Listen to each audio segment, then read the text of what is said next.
In a world divided by power blocks, Ethiopia is placing its bet.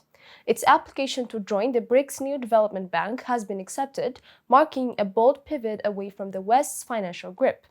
But is this a pathway to prosperity or a gamble that could cost Ethiopia dearly? Hi, I'm Jalini Tesfaye, and this is Analytica Today.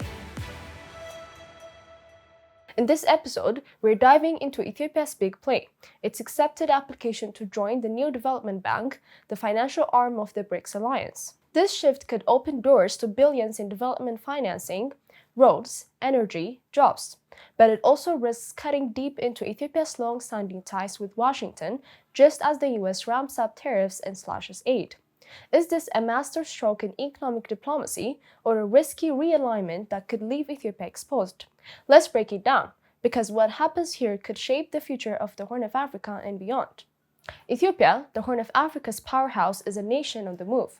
With 120 million people and a fast-growing economy, it's a magnet for global investment. China has poured an estimated $8 billion into Ethiopian infrastructure through its Belt and Road Initiative. Railways, roads, and industrial parks are transforming the landscape. Meanwhile, the US has maintained its influence through soft power, spending around $1.5 billion annually on health, education, and counterterrorism efforts. Ethiopia also hosts a US drone base in Armament and cooperates closely on regional security. Yet, despite this global attention, when it comes to accessing large-scale financing, Ethiopia, like much of the global south, has often faced a stacked deck. Traditional lenders such as the World Bank and IMF, institutions largely shaped by US interest, impose terms that many developing nations say undermine their sovereignty and stall progress. High interest rates, tight repayment timelines, and conditional reforms often ignore local realities, leaving the most vulnerable to shoulder the burden. Enter the New Development Bank. Founded by BRICS nations in 2015, the NDB has already disbursed $35 billion globally, $5 billion of that to African countries. Its appeal? Longer repayment terms, fewer conditions, and lower interest, often half the rates of Western lenders. South Africa joined in 2015, Egypt followed in 2023, now Ethiopia is set to become the latest member. Last week, Ethiopia's application to the NDB was officially accepted, announced by Ambassador Derbo Yimam on X. This means Ethiopia can start negotiating membership, potentially unlocking billions in concessional financing. The numbers speak volumes. The NDB typically offers 2% interest over 20 years versus 5 to 7% over 10 from the World Bank. That difference could fund highways, hydroelectric dams, or school programs that reach millions. More importantly, it offers an escape from dollar dependency. If Ethiopia begins trading in local currencies with BRICS partners, it could save millions in transaction costs and reduce exposure to US financial pressure. But this is not just about money, it's about a new world order. BRICS' push for de-dollarization, reducing reliance on the US dollar, has the US rattled. President Trump's warned BRICS nations of 100% tariffs, saying, "You leave the dollar, you're not doing business with us."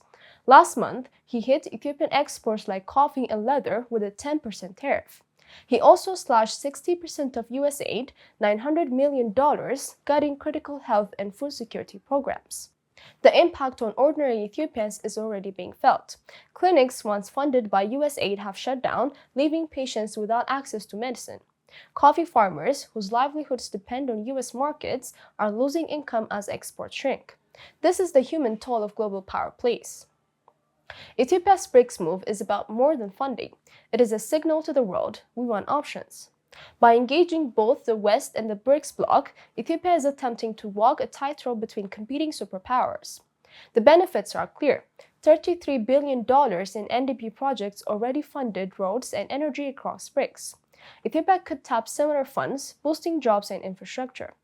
Across sectors, NDB loans could rebuild infrastructure, roads, railways, ports, creating 100,000 plus jobs, according to Ethiopia's Investment Commission. Trading in local currencies could shield the economy from dollar volatility and future US sanctions. But the risks are real. Ethiopia's ties with the West, especially the US, are fraying. The US has been a steady ally, funding 40% of Ethiopia's health budget and backing its fight against terrorism. Its Djibouti-based military hub relies on Ethiopian cooperation. But political tensions over the past 5 years have strained trust. Trump's aid cuts and tariffs signal a deeper shift, a US less willing to support allies who flirt with BRICS.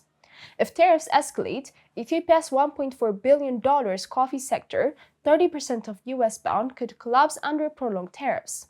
Aid losses could leave 20 million without healthcare. Leaning too far into BRICS also risks alienating Europe, which funds $2 billion annually. Still, Ethiopia holds strategic cards. Its location near the Red Sea, its hosting of the African Union, and its role in regional peacekeeping make it indispensable. As Carnage Endowment analysts note, Ethiopia's regional clout gives it room to maneuver in a multipolar world. But maneuvering is not without risk. One misstep could leave Ethiopia isolated in a game it cannot afford to lose.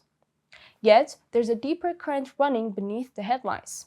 Ethiopia's young generation, coders in Addis Ababa, small business owners in Hawassa, farmers in Oromia are driving change from the ground up.